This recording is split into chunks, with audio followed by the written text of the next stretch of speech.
Good morning from Texas. Grab your cup of coffee. Coffee Clash with Chad and Kim. Okay, we're going to be a little serious today. Please tell us about your paper.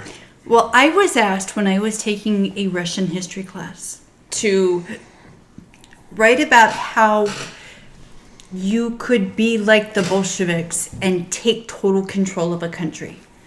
And I did so good on my paper that afterwards my professor called me her little Bolshevik. Whether that's a good thing or bad thing. I never liked them. They always told me I was full of Bolshevik. Okay, so the number one thing to do in our top 9 list of things to do: eliminate or discredit any person in a position of power or authority. So that would mean Out. all senators, all representatives, mayors, governors, the president, VP, everybody in authority that's existing in authority. You want to discredit them to eliminate any power that they have. How would you do that? How would you wake up or be woke enough to be able to do that? I'm not sure. Let's move on. Okay. 2, eliminate or discredit any symbol or source of patriotism or religion other than those represented of the Bolshevik Party. Mm-hmm. So would you just pull down statues?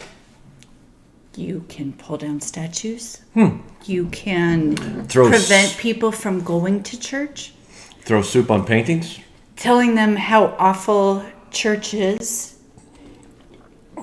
Burn the flag of your country or state. Or replace it with a flag of your own.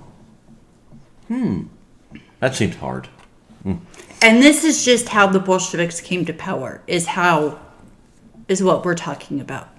Okay.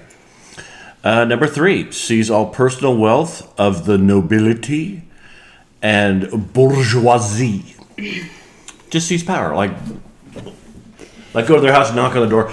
Give me your diamond rings. Or your taxes. Or saying all banks are closed. Or we now control the banks and all the money that's within the banks. Like through a federal organization. Well, no, not a federal organization, because you've gotten rid of, in step 1, you've gotten rid of all people in power. So there is no federal... So none of the elected people. So an unelected group of... placing themselves into power. Okay. Seize all industry. So you would privatize... Not even necessarily privatize all industry. As you were taking control, you would usurp all the industries. Like, the railroads. Because that was very important back then in Russia. To distribute the food was getting the food from the big cities and farming areas to the remote areas like Siberia. And this one, I want to see more of you. So you would take control, and the people taking power would determine what industries are needed. So those industries that are in trouble or made in trouble by government rules and regulations, as they slide into the abyss before they fall off the cliff, the government would reach in and go, "Here, I'm going to save you." No. We're going to help. We're going to fix healthcare. We're going to fix the trains. We're going to fix the planes. We're going to fix the food distribution. We're going to fix the fuel, because fuel is just too expensive. Right. Things like that. And then they go, okay. And they will tell the people what industries they were working.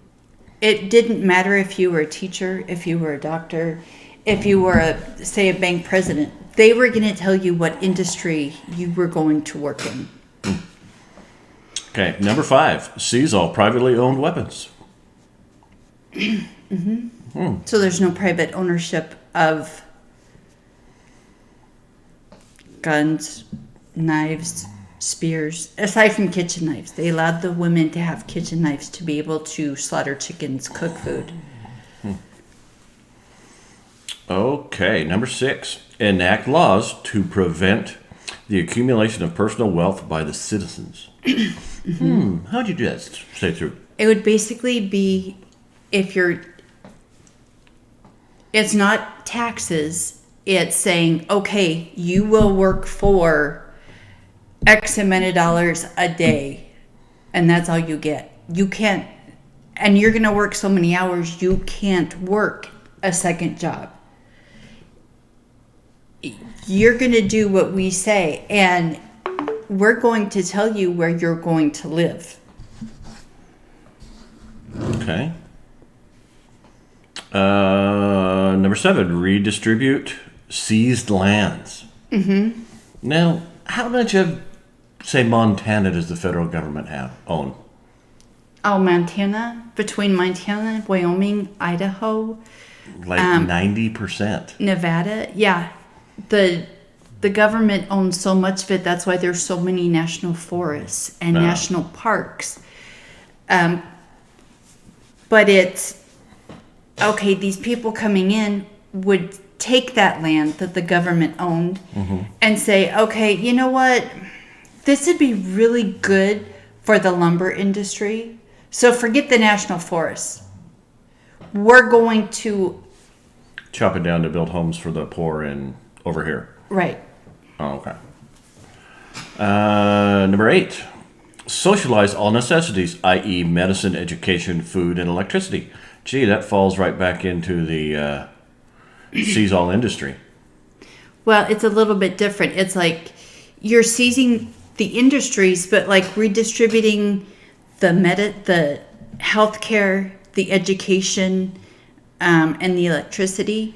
The government's going to say, okay, you'll have electricity from, let's say, 6 o'clock at night to 9 o'clock at night. And that's all the longer you have electricity available to you.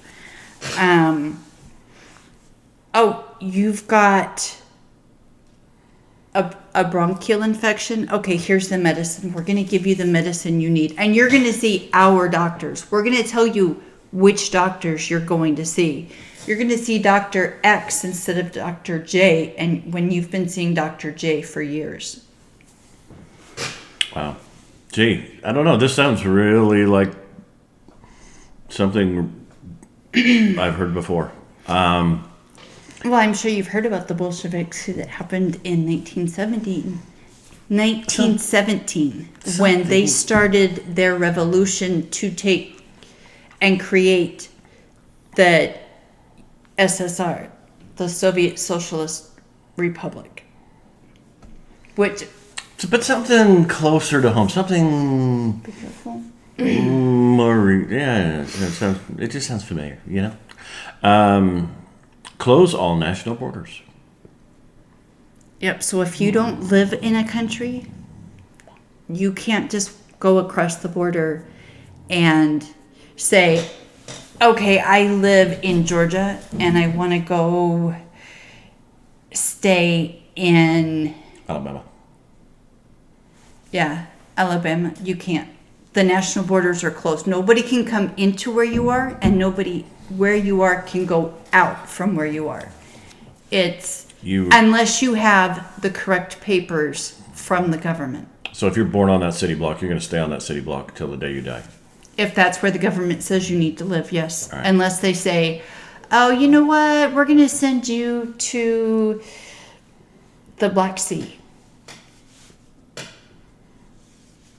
And you're going to be a coal miner. Okay, so the nobility and factory owners would lose everything.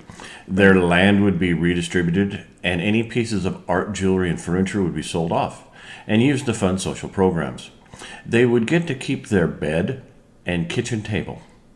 They would have to toil in the fields and grow their own food.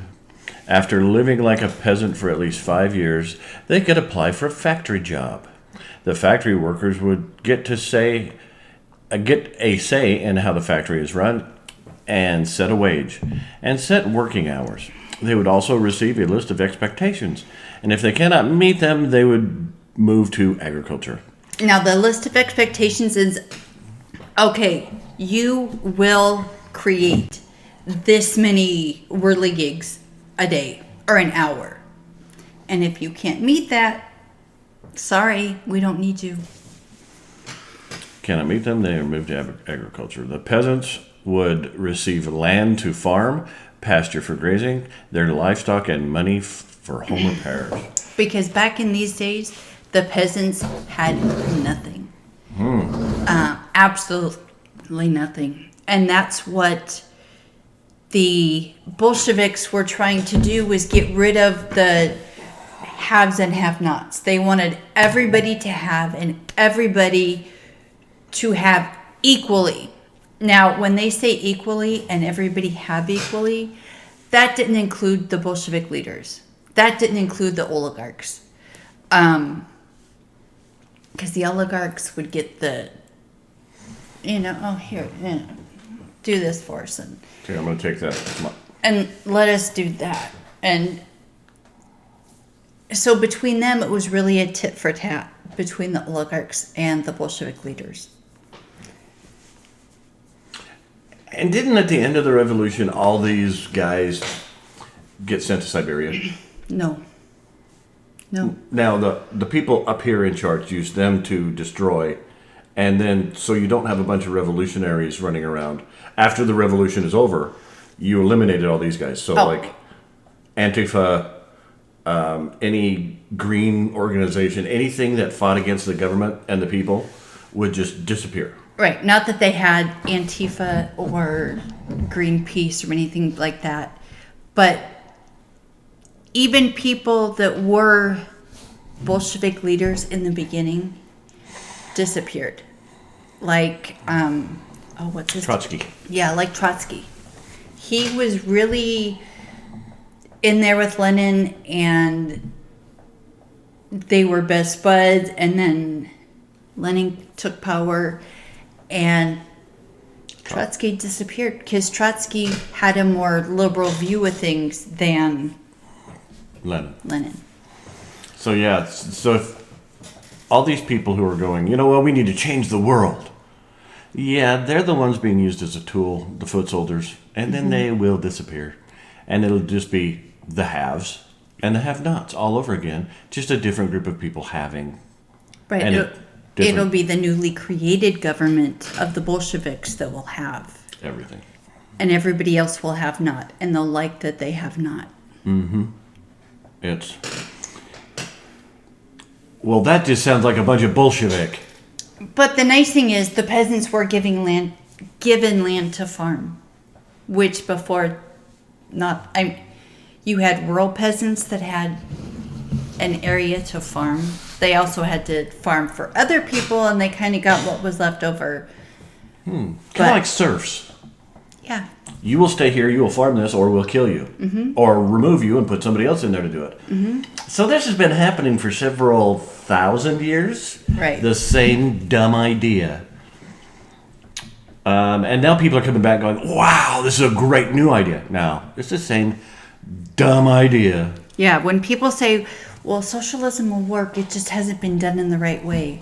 Well, the Bolsheviks, they took the Marxist idea and tried to go by it literally. Like, okay, Marx says this is what we're doing. There are a couple socialist countries, or what we consider to be socialist countries, like, say, Cuba, Venezuela, China, that they're not as Marxist as what the SSR was. They were just a little Marxist. But they still fell completely apart, and the people are starving in the streets because somebody at the top went, you know what? If we take all the natural resources and sell it, I can afford that beautiful castle. It's the same story. Somebody in power votes themselves a raise. Right. But the Bolshevik government did give people money for home repairs, which most of their homes weren't really home, especially if you were outside the cities. You had basically a hut, a shack that you lived in. That just sounds terrible. And if you lived in the city, you would be assigned an apartment for you and your family. But you would have 8+ people living in a 2-room apartment. And you didn't have, as it went on, you didn't have your own kitchen. You shared the kitchen with the other people in the building.